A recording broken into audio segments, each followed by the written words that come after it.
Okay, we will start to reorganize our books on the history of Modern thoughts, not philosophy. Usually, we can use the term of modern as a period or as an ism in philosophy, in ideas, modern ideas. We can use modernity or modern period as a period or as a style of thinking or reasoning.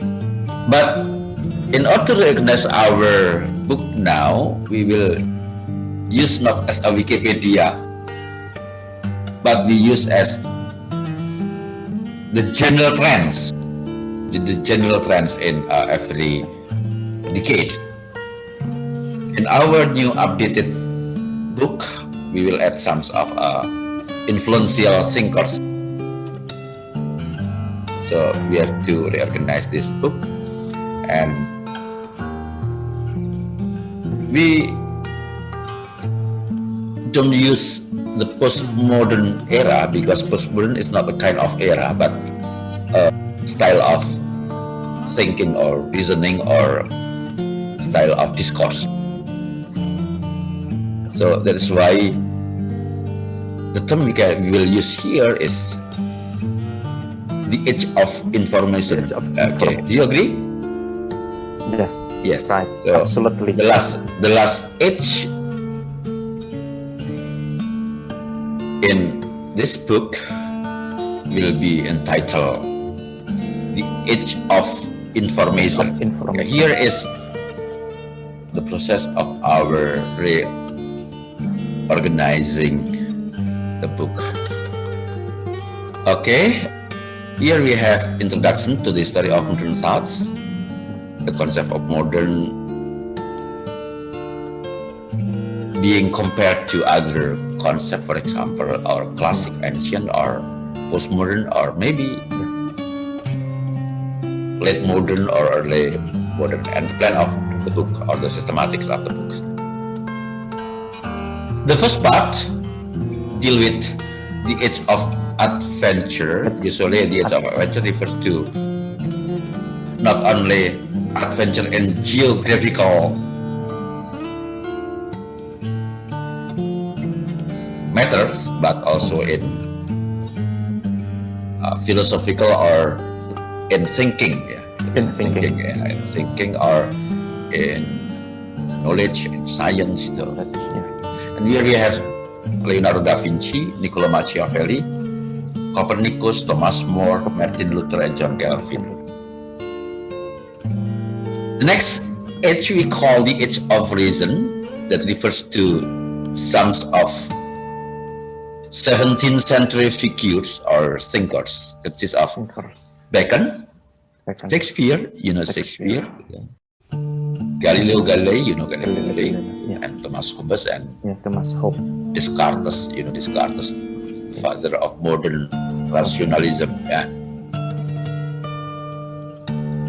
The following chapter is the Age of Enlightenment, that consists of 18th century figures or thinkers. Consists of the most influential figures in politics, that is John Locke, and then the most influential scientists, scientists and mathematics, Isaac Newton, Berkeley in philosophy, Montesquieu is very popular with Ars Politica, and still used today, and David Hume in philosophy.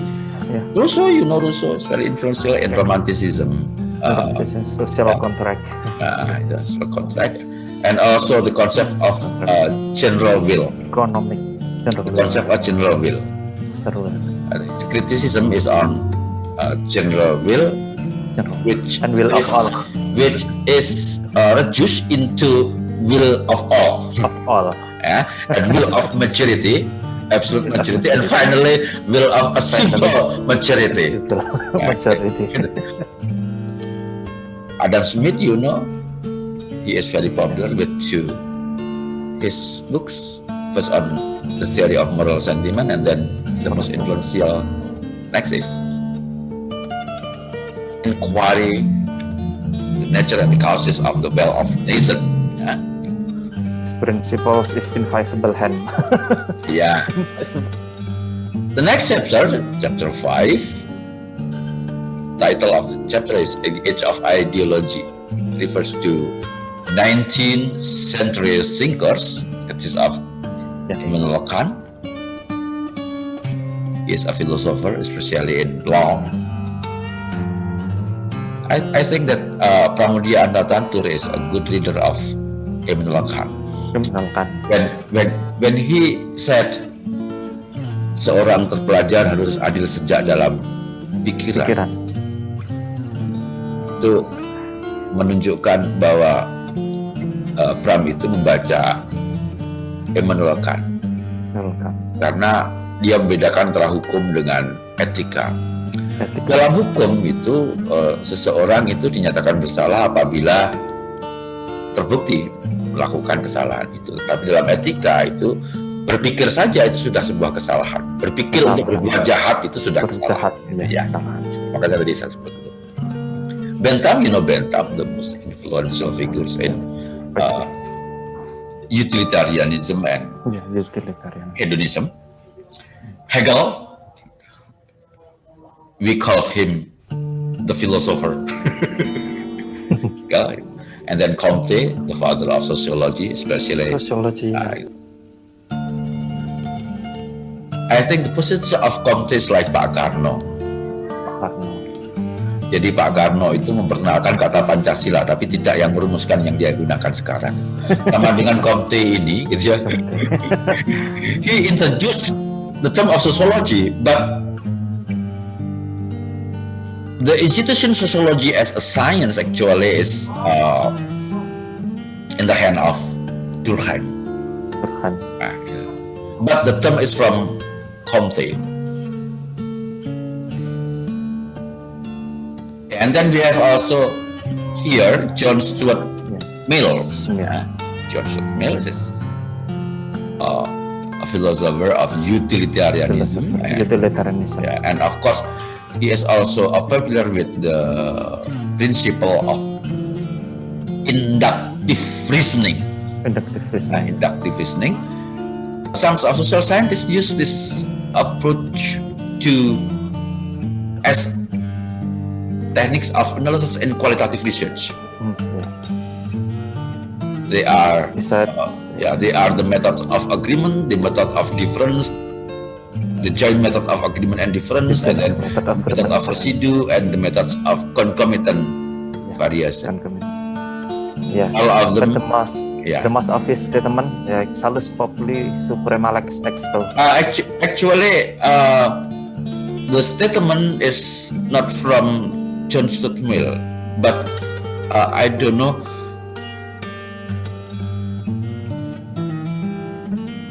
But reflects the principle of utilitarianism.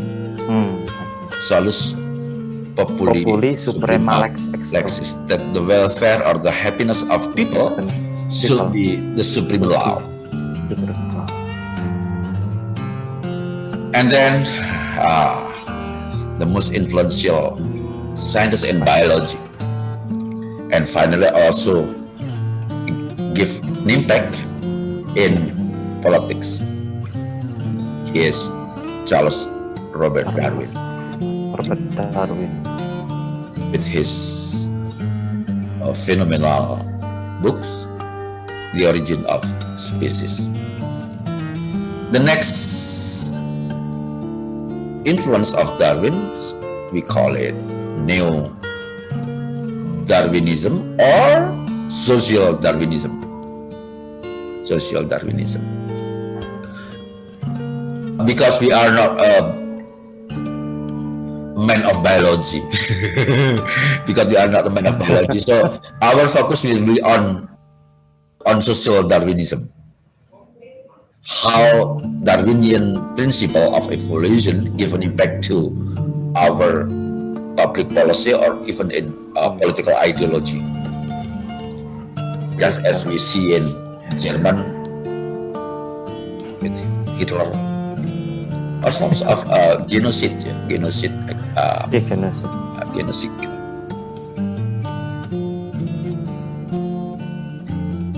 or politics. Yeah. And we have the father of labor movement, Karl Marx. And one of the thinkers in pragmatism, and he is Charles Sanders Peirce Sanders of Peirce. John Dewey. Century The next chapter is the Age of Analysis analysis. that discusses the 10th, the 20th, 20th century figures. Actually, we have a book, a very popular book on 20th century thinkers by Cousar and King. I Yeah, see. you know Cousar and King. Yeah, I have here I see. the book is very good, but rare. Here is What the title is? Cousar and King. Yeah, Yeah. What the title is? 20th century social thought. Oh, 20th century. 20th century social thought. Plus, Yeah, very difficult to Yeah. find this book. Consists of William James. William James also can be categorized as a pragmatist thinker. And then Nietzsche. Nietzsche, I think, is the thinker of existentialism.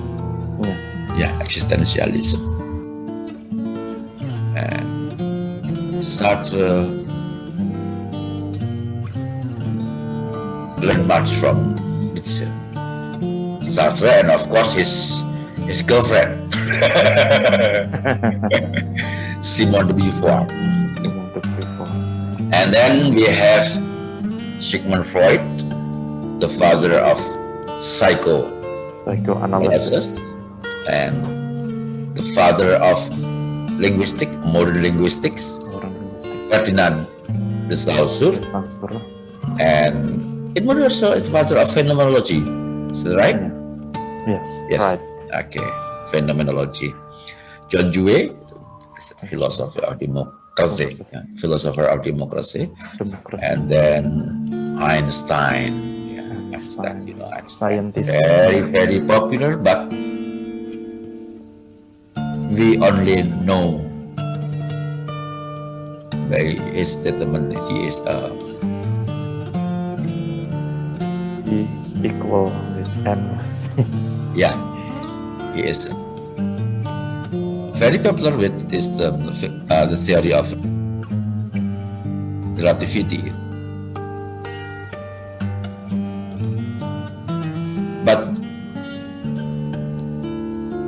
most of our friends here only hear and like to quote his statement and never read his books or his theory seriously.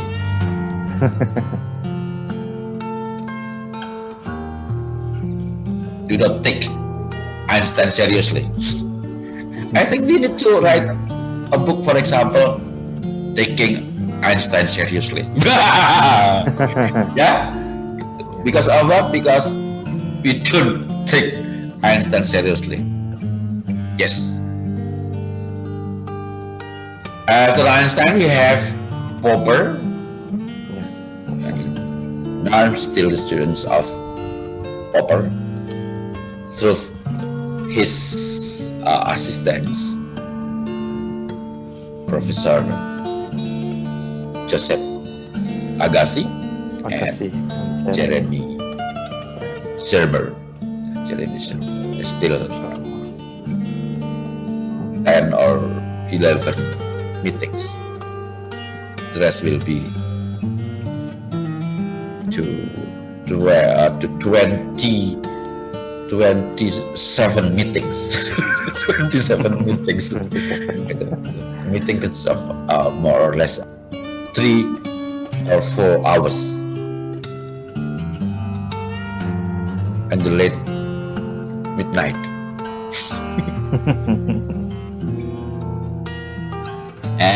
And we have also Popper is very popular with the concepts of fallibilism or falsificationism. Falsification.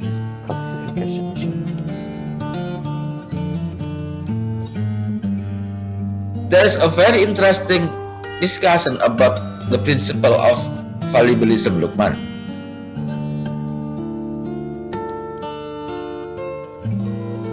One of a writer criticized to Popper. She said that if fallibilism is accepted, then we can use this principle to falsify the concept of fallibilism.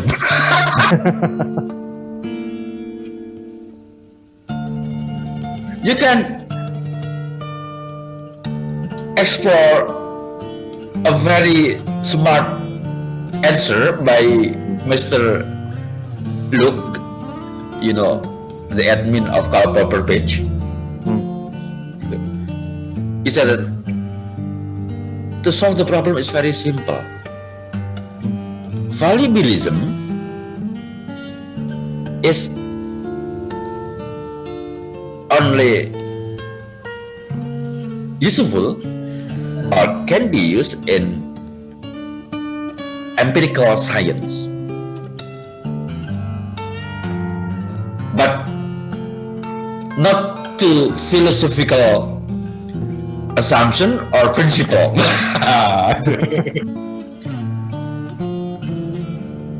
Next, we have Antonio Gramsci. That is very influential in inspiring critical thinker, because he proposed the concept of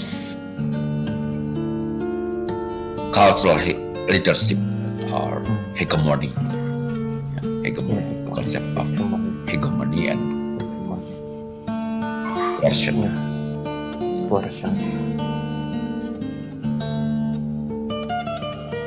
Chapter 7, we have the age of information. Is that right?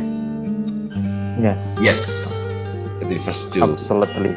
21st century thinkers. I don't know which one is more acceptable, figures or thinkers? Figures. Because some of name here not a thinkers. For example, we have Shakespeare. Can we categorize him as a thinker? No. But he is an artist. Most of them here still can be found his or her works. They are Theodore Adorno. He is actually one of the figures in Frankfurt School, critical school of social science, critical social sciences. And this Sartre, modern father of existentialism or existentialist philosopher, and then his girlfriend Simone de Beauvoir. I think she is a very important position in discussing feminist movement. And then young François Lyotard, a postmodern thinker. Foucault, Foucault. His works also be categorized as postmodern criticism or analysis. And Habermas is also from Frankfurt Frankfurt School. School. Okay. Anthony Giddens, Giddens. figure from LSE, London School of Economics, London School of Economics. where Mr. Jeremy got his PhD, and also Mr. Joseph Agassi, because in LSE also we have Sir Karl Popper, and Giddens very popular with the theory of sociology, structuralism theory, and his revisions on social democracy by proposing a new politics of social democracy. We call it the third way. The third way. Third way. Not the third wave, not the third wave, but the third way. The third way. The third wave is a book by Alvin Toffler, Alvin Toffler. Yeah, is a future law. We have also Delphi, a sociologist, that talk about feminism, the sociology of feminism. Christopher, Yeah.